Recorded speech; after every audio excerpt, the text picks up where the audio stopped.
I realized last week that I had reviewed Zombie 3, Zombie 4, and Zombie 5 on this channel, but I've yet to review the original, and that would be Zombie 2, aka Zombie Flesh Eaters. I know the title Zombie 2 sounds weird because it's not actually a sequel to a movie, and what is the movie Zombie? So quick history, even though I've done this for every episode I think. Originally, in Italy, Dawn of the Dead was called Zombie. Then Lucio Fulci made his film, and an Italian producer was like, we can cash in on Dawn of the Dead, so they called it Zombie 2 in Italy. Lucio Fulci wasn't a fan of this title, but the producer had the last word, which evolved into the franchise that we now know and love. That has nothing to do with Dawn of the Dead, and Zombie 3, Zombie 4, and Zombie 5 have nothing to do with Lucio Fulci's Zombie 2.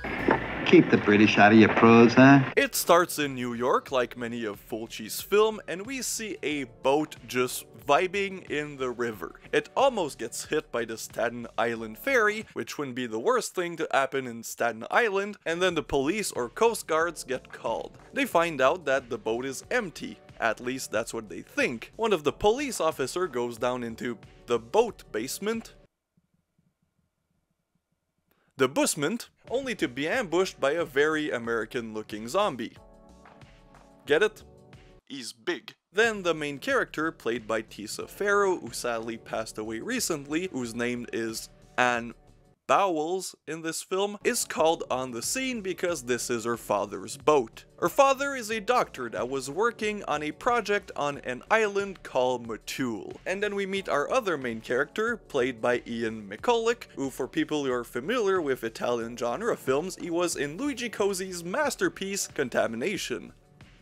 That was sarcastic. Contamination sucks diddly balls. And he plays a reporter, and his editor, a cameo by director Lucio Fulci, asks him to investigate this whole boat conundrum, which he does, and then during a night where he's exploring, police evidence, he meets Anne, and they both are like, what are you doing here? What are you doing here? And then they drop something, the police officer hears them, and they pretend to be a couple making out. Then they devise this plan to go to Motul to find out what happened to Anne's father, and at the same time, Ian can write a good article. Even though we don't see him take pictures or write anything throughout this entire film, I think he just wanted to get laid. But that doesn't matter because they travel to Motul, and to get on the island they need a boat, and that's where they meet an American couple who are on vacation. They ask them for a ride, which they oblige, and then we get to see one of the most famous scenes of this film. The American woman dives down under the water, and she takes beautiful pictures until she starts realizing that there's a shark nearby. Of course, since this was post-Jaws, sharks are scary,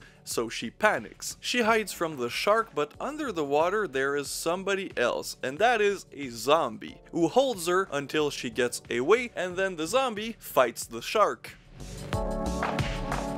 And this scene somehow made it into the mainstream. I think it was in a Microsoft ad in the early 2000s. Which is wild. I always forget that this scene is there, and it's always kind of shocking because the rest of the film is kind of grounded, especially for a voodoo zombie film, and then you just have zombie fighting shark. All during that, we meet the doctor of the island. No, not Anne's father, but Anne's father's partner. He lives there with his wife, who is kind of on the verge of a breakdown, and I don't blame her because she's literally surrounded by zombies on a tiny island that's not even on a map, and our doctor is trying to do research as to why on this island the dead come back to life. So we get these really cool shots of the doctor working in the hospital, well, a church that's been converted to a hospital, with dead bodies, and then whenever the dead bodies come back to life, he shoots them in the head. One day, the couple get into an argument, the doctor goes to his hospital, and the wife is left by herself, which leads to the second most famous scene of this film, and that is a scene I'm not gonna show on YouTube. Even though you can easily find it,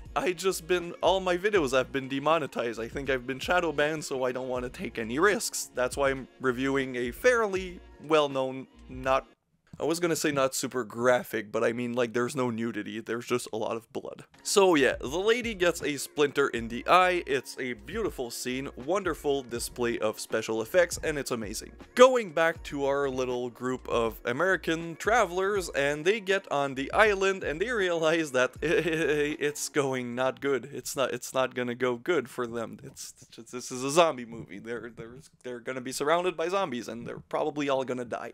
Which is kind of what happens. Well, not kind of, it actually just happens. Because when they meet the doctor, they talk and he tells them that, you know, the dead are coming back to life. Our American friends don't want to hear about it, they don't believe it, and then the doctor's like, I don't believe it either, but voodoo superstitious island, so, and the dead are coming back to life. I don't believe it, but I see it. What do you want me to do? The corpses are coming back to life. I don't care if you don't believe me. I saw it. I shoot at corpses half this goddamn movie. And I'll see you later. The doctor sends the Americans to get his wife, but yeah, there's not much of her left, and they come back and then they break down the truck. So they have to do the rest on foot, but Ian McCulloch is hurt. And then they hear some drums and some voodoo chants, and then zombies start showing up, which leads to the spectacular climax of this film that is filled with amazing atmosphere, incredible music, like the rest of this film, and most importantly, a lot of the red stuff.